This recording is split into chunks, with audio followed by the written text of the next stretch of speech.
Cédicom Thiès au service de l'Évangile. Tous ensemble pour partager la joie de l'Évangile.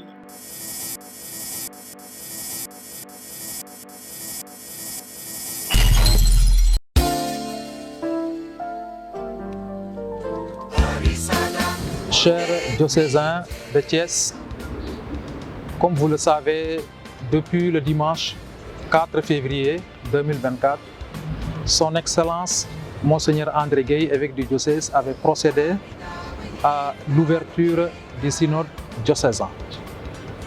Il avait célébré cette ouverture dans la communion avec l'ensemble du presbyterium, en présence des participants au synode, les délégués des paroisses et des structures, et également des religieux et religieuses dans la communion et dans la célébration de la foi chrétienne.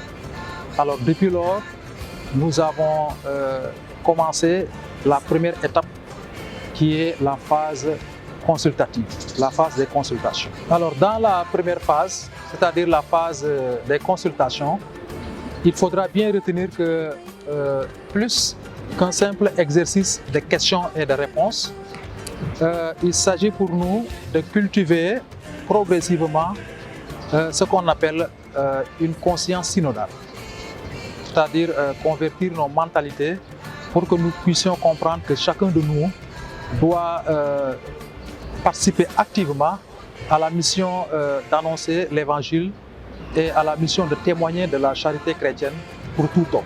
Donc c'est de cela qu'il s'agit. Et je rappelle également que le but du synode, cela il faut bien le retenir, c'est le bien de la communauté ecclésiale diocésaine.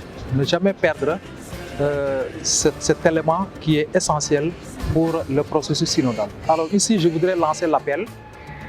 Au-delà des chrétiens qui sont ici dans le diocèse de Thiès, il y a beaucoup de chrétiens du diocèse qui vivent ailleurs dans le Sénégal ou bien un peu partout dans le monde. Ceux-là également, ils ont la possibilité de faire des contributions par écrit, des contributions qu'ils peuvent envoyer par mail pour dire et partager ce qu'ils pensent de la vie du diocèse de Thiès et de sa mission ici. Alors ils peuvent se prononcer, contribuer sur des questions en rapport avec la célébration de la liturgie, en rapport avec l'annonce, par exemple l'enseignement de la catéchèse. Il y a beaucoup de domaines de l'action pastorale qui peuvent les intéresser et où ils peuvent contribuer pour montrer que voilà, ils veulent participer à la vie du diocèse et mission. Retenons également que le synode, le processus, nous permettra de pouvoir réinventer notre action pastorale. Créer.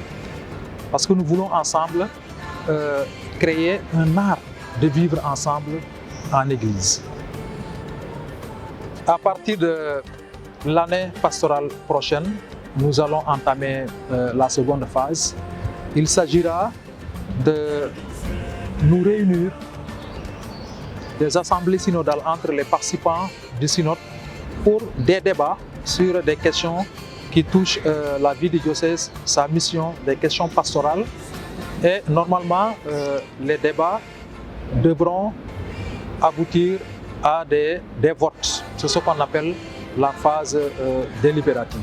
Donc d'ici la fin du mois d'août ou début septembre, le secrétariat aura déjà reçu les synthèses des 4 doyennés, la synthèse des structures telles que la Caritas, l'Hôpital Saint-Jean, l'ODEC, le foyer moyen séminaire, la procure, l'Union des religieux et religieuses.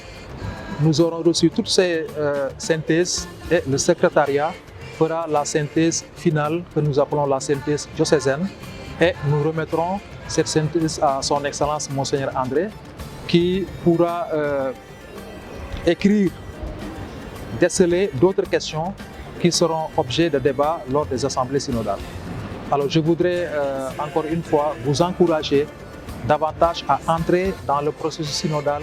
Je vais le répéter, il ne s'agit pas tout simplement de répondre aux questionnaires et de dire nous avons fait notre travail. Non, nous devons ensemble collaborer, échanger. Parce que désormais, nous l'avons dit, l'Église est synodale.